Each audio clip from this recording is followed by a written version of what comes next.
Okay, we now welcome on friend of the program, recurring guest. It is Richard Jefferson.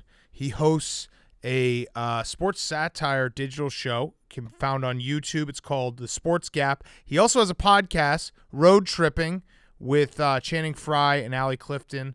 So check that out as well. And we heard, is this true? You're calling 2 games on Christmas Day?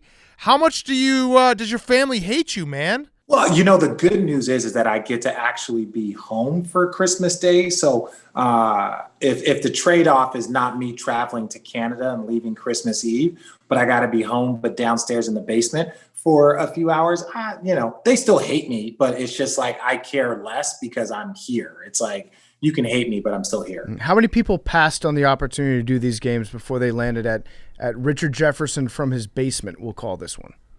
I don't know. I think a lot of people, it's a long list, but it moves fast. So I would say that, Mark didn't want to do it. Doris, then you got Jeff. So it was more of just like, hey, this guy, he wants to do that. But I'm excited, honestly. I kid you not. Christmas Day is the biggest game and the biggest day. So for them to be like, hey, Richard, you're going to be doing it twice. So for people that don't like hearing my voice for 6 hours on Christmas Day, they just have to suck it up. So I always have had a theory that Christmas Day bet the under because guys are out of rhythm.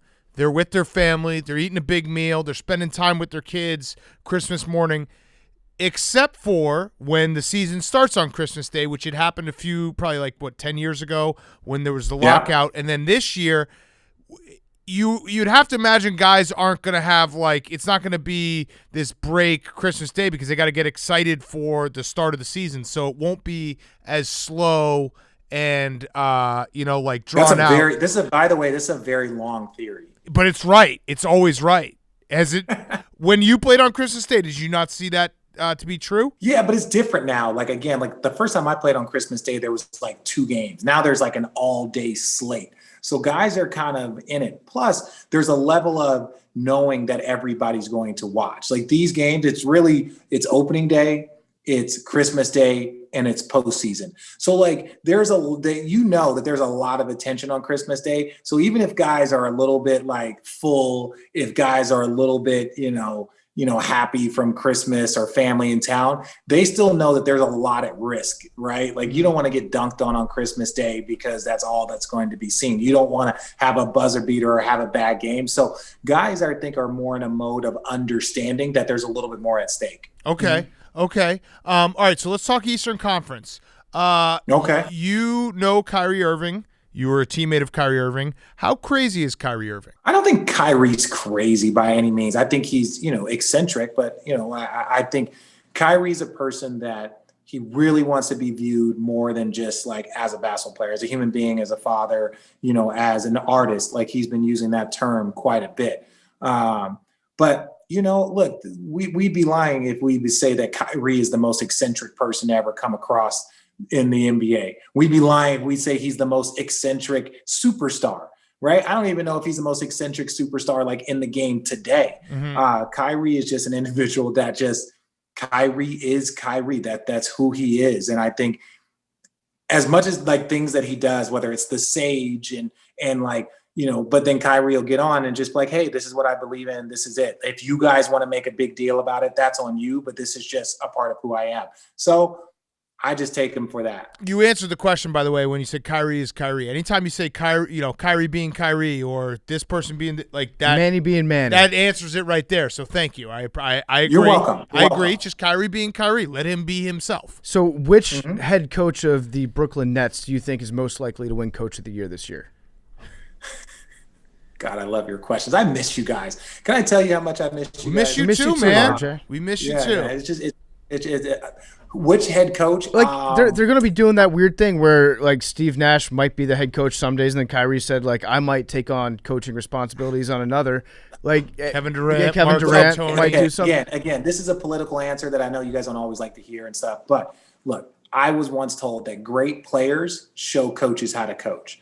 Right. So when you say that standpoint, it's more of look, Kyrie's going to see things. Kevin Durant's going to see things. LeBron James, Dirk Nowitzki, these guys are going to see things that coaches don't necessarily always pick up on. So I think that's what he was trying to say. It's like, hey, look, we know how to play basketball. A coach's job is never to teach guys how to play basketball, especially superstars. There's nothing Steve is going to teach KD or Kyrie, like, per se.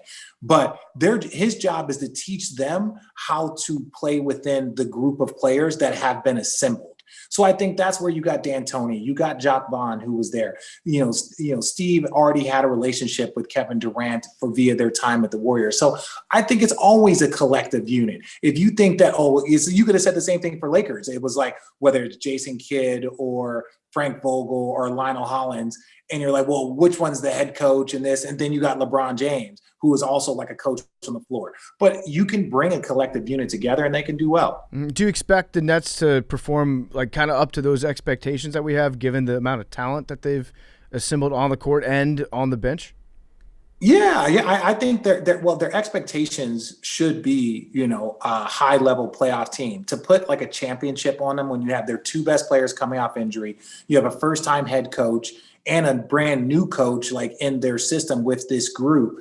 I think the expectations, look, if they get to the conference finals and lose to Milwaukee or lose to a hot Boston, I think that's a great season. I don't think it's championship or bust, even if they have championship or goals. I think the Clippers taught us that last year. You can have two superstars. You can have a loaded bench with the sixth man of the year. You can have a veteran coach in Doc Rivers and not have everything pan out the way you want. But when you have a new group together, it's not 1 year championship or bust. And so I'm kind of taking the Nets that way. Okay, so another team in the East that we're not forgotten about, because I think the Nets do take a lot of the headlines right now with Kevin Durant and Kyrie Irving coming back, but the Bucks and Giannis signing the mega deal and Giannis staying and all Bucks fans being relieved. But do you think there's added pressure now that, like, okay, you gotta do it now. You gotta get to the finals. You have to get to that next level when you get to the playoffs, instead of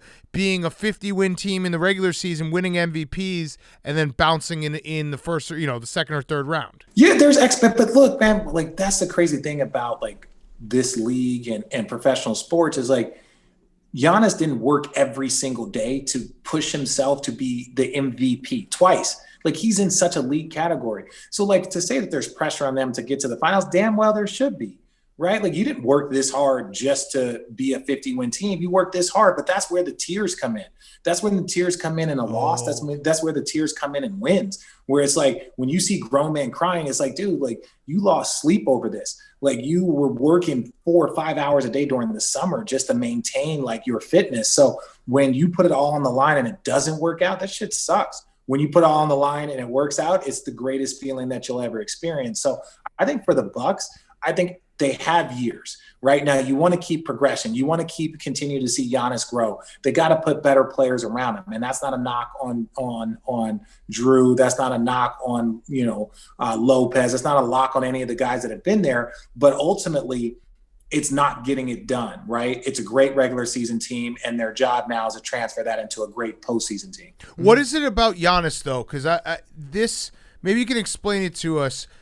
The difference in playoff basketball versus regular season basketball, because you've seen it with James Harden as well, where these prolific scorers, these guys that are dominant in the regular season, you get to the playoffs and everything changes, and their style of play and being able to get easy baskets just goes away. Why is that, and how can Giannis fix that? Well, I think it's some of it has to do with the way that they play in the regular season. It's the way that they play. The style of basketball they play. Now, understand this. A lot of people say that basketball slows down come the postseason. Well, that's not true, because you just have you have teams that take better shots. You have teams that play better defense, and you have teams that don't turn the ball over. When you don't turn the ball over, that leads to transition buckets. Good teams don't turn the ball over. That's why they're a good team. So the game slows down because the play improves. And so I think for guys like Giannis, you have to work game one on things that will help you guys win come game, 83, which is ideally the postseason. And so it's like, if you're just like, oh, we're going to play this and we're going to dominate and we're going to win every single regular season game, but you're not working on anything that will help you prepare for a longer term series, then that's a failure. And I think a lot of people put that on Coach Bud. That's why he was on a little bit of a hot seat.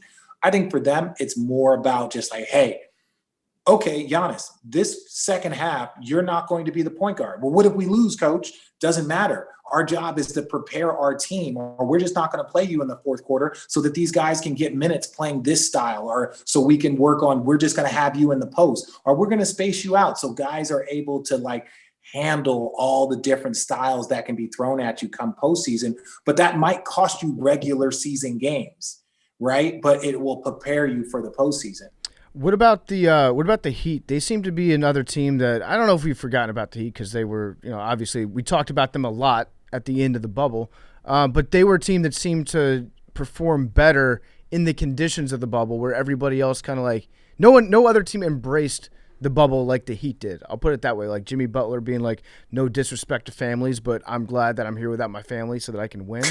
Are they going to like be able to use any of that momentum that they got from last year? Do you think that that's going to carry over into this year, or do you think that they might take a step back? Yeah, because that confidence, once you get that confidence, like for guys like Tyler Hero, Duncan Robinson, Bam Adebayo, that young core that they have when you add Jimmy and Goran, it's like once you've seen it, it's like, yo, there is no big game. Right? There's not a big game on a Thursday in OKC. Why? Because you played in the NBA Finals. So that confidence is now instilled in them. They know what it takes. They've played that many games. I think that group, though, they played well because there was no crowd. And you saw it. It was more of young players really excelled, whether it's Jamal Murray, Donovan Mitchell, what we saw from Tyler and Duncan Robinson, even guys like TJ Warren and you saw Devin Booker. These guys played really well in the bubble, and the superstars obviously played well, but the noticeable jump and like high level play was from the younger players. When you don't have travel, when you don't have to deal with crowds, when you don't feel that pressure of like, oh, we're down 2-1 going back, we got to play another road game. That's a lot of pressure.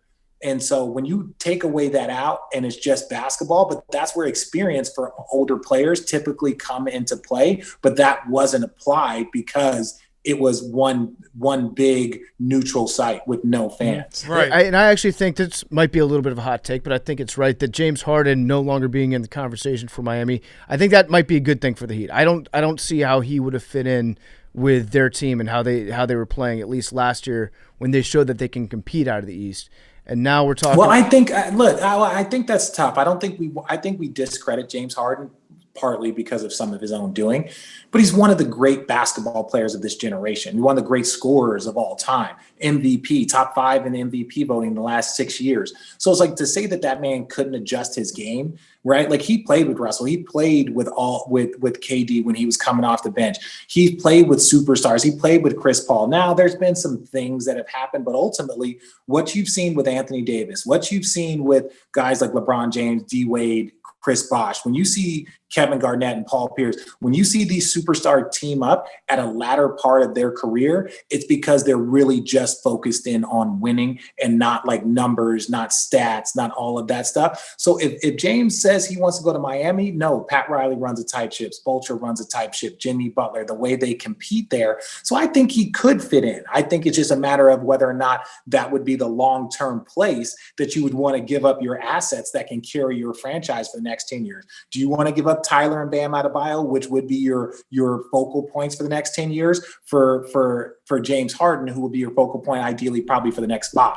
So out of the teams in the East, there have been a couple others that have been rumored to be looking at James Harden at least. I think the one everyone's talking about at least recently is the Celtics, right? Mm-hmm. So the Celtics and the 76ers, if there's a team from the East, where would you power rank them in terms of winning the James Harden sweepstakes? Ooh, the team I want to see him there with is Milwaukee. I think he is the player he needs. I do. I stand by that. They might not want to shift. They might not want this. But at the end of the day, I got in a little bit of a heat because I said that Giannis might be a Pippen. So everybody blew up. And I was like, no, the context is Giannis might be, when it comes down to the last 2-3 minutes of the game, he can't be your best player because of the style of game that he has. He's not a great free throw shooter, not a great jump shooter. Everybody packs in the paint, and the guys that he kicks it to, they can knock down shots. They can do this. That's why they're good, but they're not they're not that fearful of them beating you. And so if you put James Harden on that team in late game, right, where it's like you need a bucket, you need free throws, you need someone that can create for himself and others, and he spaces the floor, I think James Harden, or let's say even guys like Dame Lillard, would be a perfect fit for Giannis. No different than Anthony Davis is a perfect fit for Bron. I think some of these pairings that you see, I think, Porzingis is a great fit with Luka. So I think all of these teams, unfortunately, have young superstars. Do you want to give up a Jaylen Brown? Do you want to give up a Marcus Smart? Do you want to give up a Ben Simmons to get James Harden, who is in the latter third of his career, with guys that are in the first third of their career? That's kind of scary. Like, it's a hard one, especially the way James has handled this situation in Houston, knowing that he only has 2 years left on his contract. So you're giving up a lot with a lot at risk. So that's where it becomes a little dangerous. Counterpoint, there's only one ball. Yeah, I don't worry about the one ball situation. What do you mean? There's only one ball. There is only one ball, but I just don't think that James Harden is like that guy that, I know he's accomplished this, but when he's talking about he wants to team up in Brooklyn, he knows that there's only one ball. So when he says that statement, he's basically saying, like, I'm willing to give up being a 35-point-a-game scorer and losing in the second round, or possibly trying to squeak out a conference finals. I'd rather score 22 and go and win a championship. Oh, yeah. I don't doubt that he's willing to say that. Like, it's easy. That's the easy part, is saying it. I could say that. Like, yeah, you know what? I won't tell you what. Don't even worry about the Supermax deal for me. I'll survive on $150 million. But like, you know what? He's selfless when he says that. He's really he's like, hey, look, I don't need 280. You give me 225, and like, we'll call it square. Yeah, but when it comes down to, I mean, even you have to admit that, like, when you think about the lineup of the Nets and then adding James Harden, so you got KD, Kyrie, DeAndre, who's the lost triplet that we don't talk about that much, and then James Harden, like, your mind, the first thing you think of is there's only one ball. Yeah, you think of that, but I also am excited to see what these superstars are willing to sacrifice. There was only one ball for Kevin Garnett, Paul Pierce, and Ray Allen and Rondo, right? There's only one ball for a lot of for D Wade, LeBron, and Chris Bosh. And Chris Bosh ended up having to sacrifice the most. Who he's going to be a second ballot Hall of Famer, should have been a first ballot Hall of Famer, in my opinion. I think it was just part of that class that he was a part of with, Kobe, Tim Duncan, KG, and all them. But there's always only one ball. And I think we've seen this over the course of history. So look, I want to see these guys sacrifice. I think one thing that James knows, that if he shows up on that team, sorry, it's Kevin Durant's team. It is, until Kevin Durant proves that he can't carry that load, the idea, and you're going to go into the season. It doesn't mean that he couldn't all of a sudden become the primary scorer, because Kevin Durant might miss time, or they want to be very cautious with him. So James can go out and play, 95% of the game. So inadvertently, the team starts to kind of be structured around that scoring space. But ultimately, like, that's Kevin Durant. Like, Kevin Durant is the guy that was like battling to be the best player on the planet with LeBron James. And so it's going to be his team. So if he's saying he's willing to go there, he's also, he turned down $100 million extension. He was going to get $50 million a year at the last part of this contract if he would have signed the extension. So for a guy to turn down $50 million a year for 2 years, you're saying something to me. You're saying that you're willing to sacrifice. I know that just says something, but like, no, I'm going to wait on this $100 million. That's tough. That's a lot of money. Give us a team in the East that you're excited to watch that people aren't really talking about as much. Ooh, I'll say the Wizards. I say the Wizards. I'm excited to watch, Russell Westbrook. Like, this man carries a load. Like, when we talk about, like, carrying the weight, like he did it in OKC. John Wall's had a ton of injuries. Bradley Beal hasn't been the most healthy guy. And I know that Russell has, but if you look at how much he's played, the way he's played, like, this is a man that plays a ton of games and plays a ton of minutes. So if he can stay healthy, I think the Wizards can crack the postseason, which, is right where they need to be. I like that. That's very optimistic. Can you say something nice about my Bulls? But your Bulls? Oh, yeah. Well, No, you got a good coach. You got a good coach. That's always encouraging. That took way too long. Yeah. You the guy that's going to teach them how to be better is good. First of all, you got a new GM that is very good. Arturis, he was in Denver. And you saw the player development there with Jokic, Jamal Murray, Gary Harris, Malik Beasley. You've seen, they had bringing in Porter Jr., drafting Bol. So if where he's leaving Denver, and you've seen what they've done and what they've been able to accomplish, and you see the young talent there in Chicago with Lauri Markkanen, shout out, bear down, go Wildcats. Then you have so many other Zach LaVine. When you see that young talented crew, Wendell Carter, Patrick Williams, Jr. drafted. Yeah, maybe, but I don't know. I'm in. They're not going to be good. Let me say this. They won't there be it good, is. but I don't think they're going to be a debacle. They won't be the worst team. I don't think. Let's put it this way. I don't think they'll have a top 5 draft pick, which means that they're trending in the right direction. Yeah, no, that's not true. What you just said, that's not true. Like, you think they'll still have a top 5 pick? No, I'm saying not having. If you say the Bulls will not have a top 5 draft pick, and that means they're trending in the right direction, I say that's not true because they'll probably have the 7th pick and be stuck exactly where they are. Hey! I said top 5, but if they end up, let's say they win 35 games this year. What if they improve? I think they have a proven coach. Yep. This guy is proven. He did it in OKC. He did it with different lineups, different superstars. He obviously won in college. He knows how to handle talented players. He knows how to develop talent. So when I look at this, I truly believe that that they have a good coach. They got a new GM that comes from a good place. So you should be optimistic. But on opening night, everyone should be optimistic. So I'm going to be optimistic. I'm not going to be a downer on anybody. Okay, I like that. In the top 5 spots in the East, I think most people probably have some combination of the Nets, Bucks, Raptors, Celtics, and Heat. Would that be fair to say? If you were to pick another team that might – there's always one team, I feel like,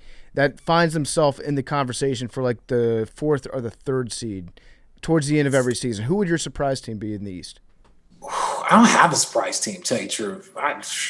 Because we talked Atlanta. I'd say Atlanta. Okay. Yeah. Atlanta, because you look at what they added. You look at the talent that they have. If they're young talent like John Collins, Trae Young, if they make that jump, they added Rondo. So now you have that veteran guy that can help keep people in check, that can kind of direct guys when it gets a little out of sort. Because look, I love Trae's numbers and his stats, but he's a very offensive guy. So you need someone to help him on the defensive end. I like that they brought in Bogdanovich from Sacramento. So you add another scorer, another shooter to that team. So I like the Atlanta team. They're the team that if they play well, and they're one of those teams too that they might not get off to a great start, but in the middle of the season around the All-Star break, and they'll finish strong, and then all of a sudden they start moving up the ranks. So I like Atlanta.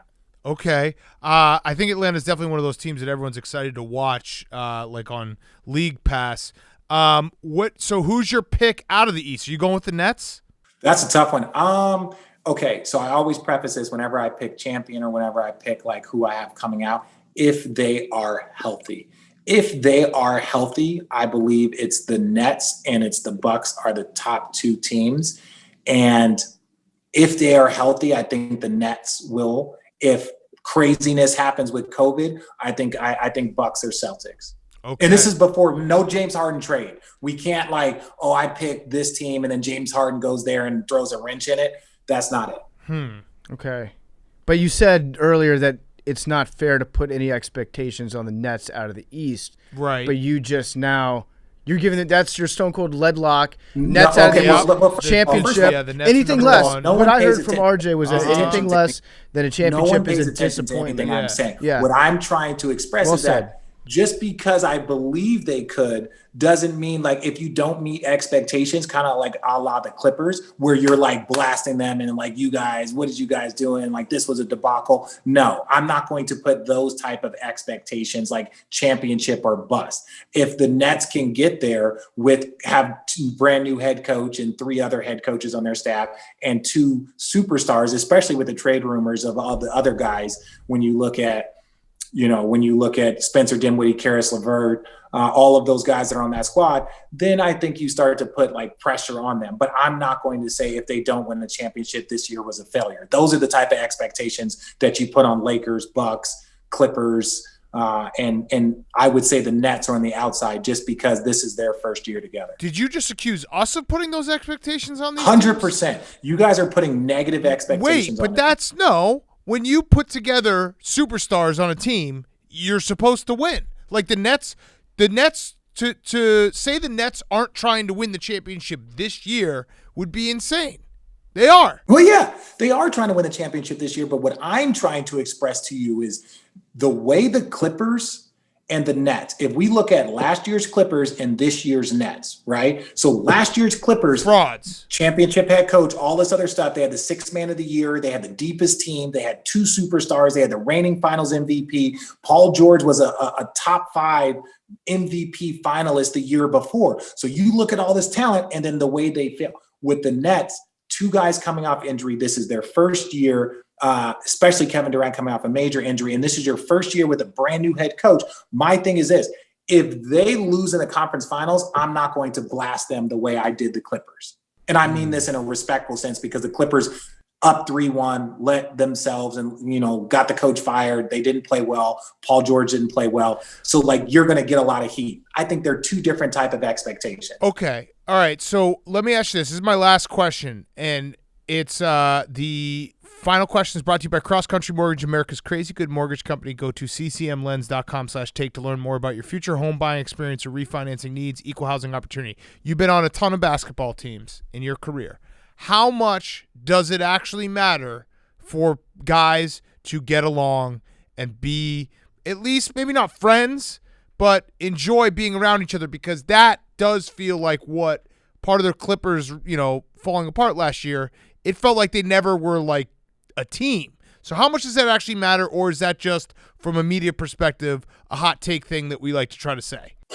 Oh, okay. Let's take the Clippers out. Let's look at. We all watched The Last Dance, right? We all watched the Bulls in this 6-run era, and even the first three-peat versus the second three-peat, and they were mad at Horace Grant and Scottie Pippen was back. You cannot have growth without expansion. You can't have growth, and you can't have high-level players without some sort of friction, because friction can motivate. And even Phil Jackson would kind of push that and kind of make sure that guys were always, pushing each other. You saw Michael Jordan talk about fighting Steve Kerr. These are guys that ultimately respect each other. So I think if The Last Dance taught us anything, is that there is no championship team that are just holding hands and skipping their way to the finals. There's going to be moments where you don't want to talk to each other, where you can't stand each other, where you have, beefs here and there. So I think you need to have a level of respect for each other more than you have to get along with each other. I think it was when you heard the Clippers talking about, well, I didn't like, the guys, anonymous sources didn't like the treatment of Paul George and Kawhi. Well, that's stupid, because LeBron and Kyrie, they got special treatment when I was on the team, right? Michael Jordan and Scottie Pippen got special treatment. Dennis Rodman was given a week off, are given days off before the finals or before the postseason to go travel around and do whatever he wanted in Vegas. And so it's Phil Jackson was I know that this man needs a rest day. He needs a mental health day. He needs to go do what he does. So if you know that there's going to be special treatment for superstars, when I heard that out of the Clippers camp, whether it was anonymous sources, real or not, that's silly. Right? Everyone's going to be treated differently. So I think that you have to respect each other. You don't have to get along. I think that's been proven time in and time out. You don't even need to get along with your coach. You just need to have a respect to get the job done. So what you just basically said is Kawhi's a bad leader, because the Michael Jordan was the leader. And I agree with you. You don't have to get along, but the respect and the friction is important. Kawhi just kind of let Paul George walk around and say he's playoff P. So, yeah, Richard Jefferson just called Kawhi a bad leader. Well, this is the thing. You're not going to get a soundbite from Kawhi if you ask him about that. Yeah. So my thing is like, no, I did not say that. Mm-hmm. And one thing that you need to understand, and one thing that I've learned as I've gotten older and as I went my way through like sports, just because you are the best player doesn't mean you are a leader. And that doesn't mean a not. There are great leaders that aren't great players. There are great players that aren't great leaders. It's really about what your team needs. You don't need Kawhi to be this vocal person if that's not in his nature. Tim Duncan was never that. Jason Kidd was never that. You just need players that are willing to lead by example on the court, whether it's effort, practice habits, how they like work with their teammates, how they respect the coaches. That's what you need from a leader. So I don't need Kawhi to be a great leader. He wasn't a leader in Toronto. He wasn't a leader in San Antonio. And I mean that as like, it was Kyle Lowry was the face of the leadership group. It was Tim Duncan and Tony and Manu were the face of the leadership group and Coach Popovich. So I don't need Kawhi to be this like, hey, we're getting everybody together and we're doing a team dinner at my house and make sure. No, that's just not who he is. He's kind of a quiet, introverted person. That's fine. But you have to put people around him that will play the leadership role. Okay, I like that answer. I agree with that. Robots follow commands well. They follow instructions. They don't have artificial intelligence to the point where they can go ahead and lead. Would you though agree though everything you said? I agree with what you just laid out there. But would you agree that having your best player also be your leader probably makes it a little easier? 1,000%. But now you're just being greedy. Now you're just being greedy. It's like, well, I need you to be, again, like a LeBron James, a Michael Jordan, a Kevin Durant, like all of these guys, you look at them and you're like, yo, they're amazing players. But all of us as people that love sports can point out flaws. Right. We can point out, Kevin Durant having a burner account. We can point out Kyrie spraying sage around the arena. We can point out Bron being too emotional at times. We can point out, Chris Paul, having, an injury history in the postseason. It's like, you can point out flaws with all of these great players. And that's why it's so fun to kind of watch the NBA season kind of go about and see like which one of these players are going to be able to like put their flaws or put their things aside and really excel and be the best version of themselves. I actually like the two things that you mentioned first, though. I like the fact that KD's got burners. That is actually endearing to me. And he says he still has them, which I respect. Yep. He says like he still has it because look, sometimes he wants to interact and talk trash because people do get reckless online. People do get reckless. Some dude was talking trash to me the other day and was like, why is Jefferson there? He's a bum. And it's like, dude, I was going to say something smart, but it was like, why is it like I've made 9 figures playing basketball? Why is it that you want to call me a bum? I'm okay with that. But it's like, if we were sitting together at a barbecue, if I show up at, because I'm dating your sister, you're not going to call me a bum. Like if we're sitting here, but you want to get all excited on Twitter and you want to talk all this trash and have everybody laugh.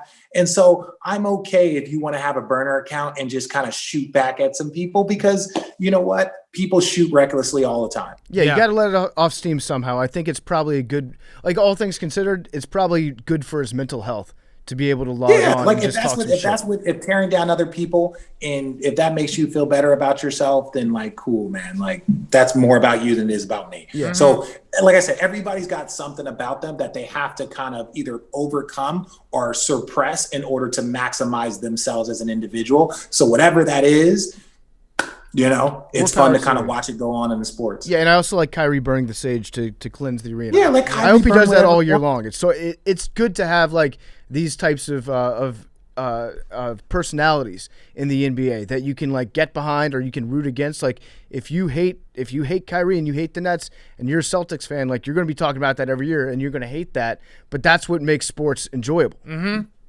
Yeah, it does. And this is the thing with no fans currently in NBA arenas, I think it's going to be, you're going to see players, I don't want to say get away with is not the right way, but it's just like when you're having to do things and you're being heckled every place you go, it definitely does add a different element. Yeah. Mm-hmm. Yeah. All right. Well, Richard, thank you. Good luck on Christmas Day. 2 games. Thank you. We want to preemptively say we're not that impressed. I know everyone will be talking about it and being like, "Oh my God, RJ, he did 2 games." I'm probably going to watch 5 games, so that's the real athlete here. That is really impressive. I'm sitting in the seat that I will be that I will be calling the games in. So are you like, going to take a piss? are Are you going to take a piss while you're calling the game? That'd be cool. No. I'm not going to go like, put my piece in a bottle and just wear like, a diaper. Pour it up like this is Dumb and Dumber. Like we get bathroom breaks. Okay. What's your meal plan situation? Are you going to eat a heavy meal because you have to stay careful, awake? Be Two careful. games back to back. Like that's going to be the tricky one. But luckily, because it's the 7:30 tip off, I'm out west. Like for my partner Ryan Rucco, it's going to be a 10:30 tip off. So he's got to, the key thing is like you got to get that early game in. You got to eat, then you got to take a nap, and then a light dinner. Then after the game's over, eat enough to put yourself out. Hey, get out of here. Hi, buddy. What's up to no RJ's outside? son? What's up, RJJ? See, this could happen. This could happen on Christmas Day. You have to what if this prepare. happens on Christmas Day? You can't say that. No, that's true. But see, the real reason why is because his Christmas presents are down here. All right. Well, thanks so much. We really appreciate it, RJ. Good luck on Christmas Day. Always good to catch up with you, man. Yep. Oh man, you guys are still the best doing it, man. Always good to be on here. All right. Thanks so much, man. Nets or bust. Yeah. Yes. All the pressure. We didn't talk about the Knicks. I can't believe that. Oh, who cares about the Knicks? Okay, there. We talked about the Knicks. Boom. The That Mecca. counts. Mecca's here. There we Obi go. Toppin. Yeah. Ain't no stopping. Obi Toppin. Yeah. Ain't no stopping. All right, guys. See you, man.